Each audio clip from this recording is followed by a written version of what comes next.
Finish है गुरु गोविंद कल्ला की बोली में, वाणी में, आवाज में। तमाम एक इतिहास वेदा भी है, संगीतज्ञ है, कंपोजर है, गायक है, संगीतकार, चित्रकार, न जाने क्या क्या है। अगली मैं सदा दूं उससे पहले उनके लिए अक्सर जहां भी वो जाते हैं, और मैं समझता हूं शेर उन्हीं के लिए लिखा गया होगा कि इतनी शिद्दत से लफ्जों को ना पढ़ा करो, इतनी शिद्दत से ट्रू इंडिया के लिए आनंद कल्ला। आज चेहरे पर चेहरा पुस्तक का विमोचन था और इस अवसर पर राजस्थान साहित्य अकादमी के अध्यक्ष हमारे साथ हैं। हम बात करते हैं आपसे, हमारे साहित्य के लिए, राजस्थान के लिए आपकी क्या योजनाएं हैं?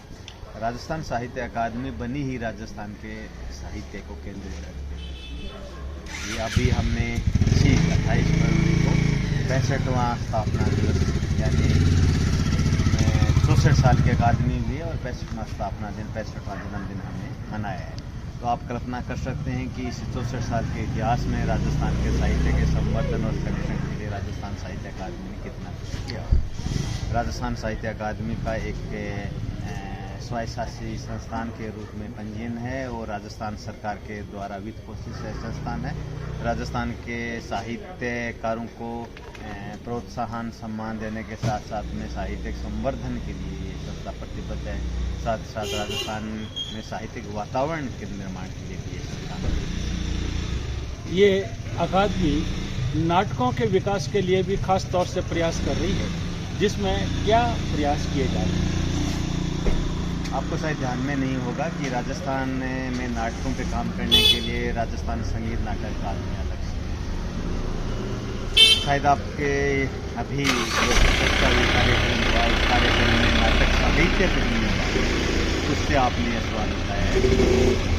साहित्य की तमाम सुविधाओं के बीच में नाटक और एकांकी भी बहुत महत्वपूर्ण होता है, और नाटक और एकांकी राजस्थान में वह क्षेत्र में तो पूर्ण है जो रंगमंच पर खेले जा रहे हैं। जैसे आपके जोधपुर में खूब अच्छा नाटक का रंगमंच खेले जा रहे हैं, रंगमंच अच्छा है। जैसे बीकानेर का रंगमंच बहुत अच्छा लिखा जा रहा है। लेकिन साहित्यिक दृष्टि से पाठकों के रस के लिए जो नाटक और एकांकियों की एक परंपरा रही है साहित्य में, उस परंपरा को में पिछले कुछ समय से कुछ शिद्दत है। मेरा ध्यान उसी तरफ था कि प्रांत के तमाम साहित्यकार नाटक और एकांकी विभाग की ओर फिर से गतिशील हों, और जो गतिशील हैं वो और उत्साह से आगे। ये थे डॉक्टर दुलाराम जी सारण साहब। शुक्रिया। हम बात करते हैं चेहरे पे चेहरा, उन लेखक से जिन्होंने यह पुस्तक लिखी और आज इसका लोकार्पण हुआ। हमारे साथ राजेंद्र कृष्ण पुरोहित भारतीय, जो कोई ऐसा नाम नहीं जिन्हें कोई जानता ना हो। बात करते हैं आपकी इस पुस्तक जिसका लोकार्पण आज हुआ।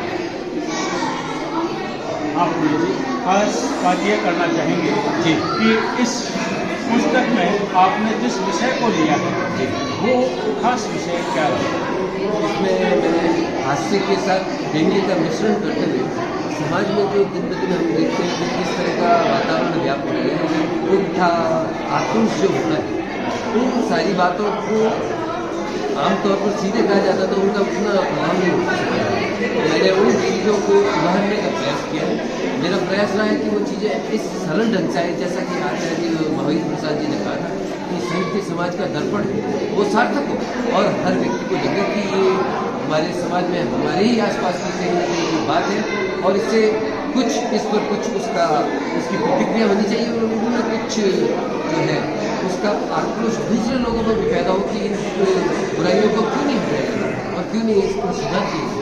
सोचते तो सब है, लेकिन बात कहने के लिए ये अच्छा माध्यम है। तो मैंने कहा ये लिखने का शौक मुझे शुरू से रहा है। मेरे पिताजी ने भी लेकर उनसे मुझे प्रेरणा मिली और शुरू से आकाशवाणी और पत्र पत्रिकाओं में।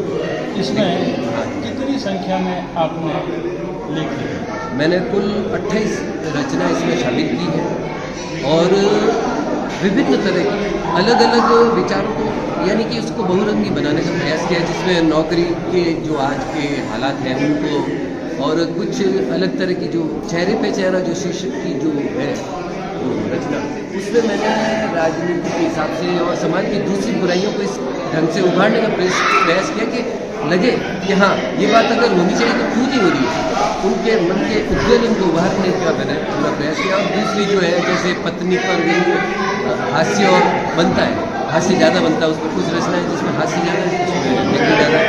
फिल्मी अभिनेताओं की जो फिल्मों की है उसमें जो यथार्थ है और जो काल्पनिक है उसका मिश्रण उसमें देकर के मैंने ये बताया कि जो होना चाहिए वो तो हो नहीं रहा है, तो उसको मैंने हास्य और व्यंग्य की और महरी काम में आती है आजकल हर लोग उस पर इतने लगे तो अलग अलग तरह के विषय पर जितना सफल होगा वो पाठक बता पाएंगे।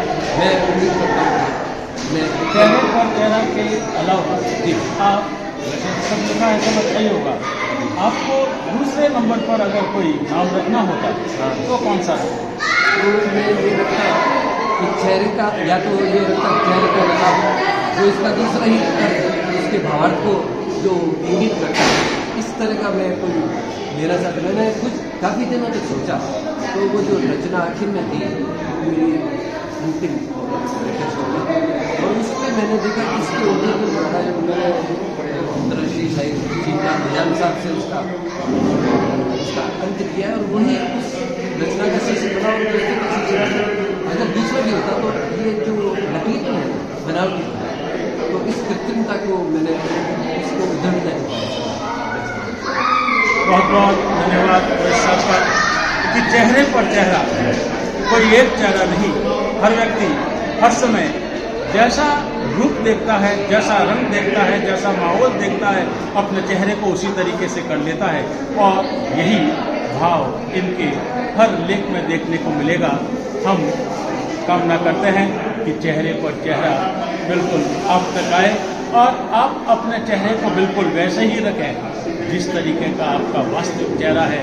बदलोगे तो वो बनावट आएगी, कभी वो रूप आ ही नहीं सकता जो आपका अंदर है।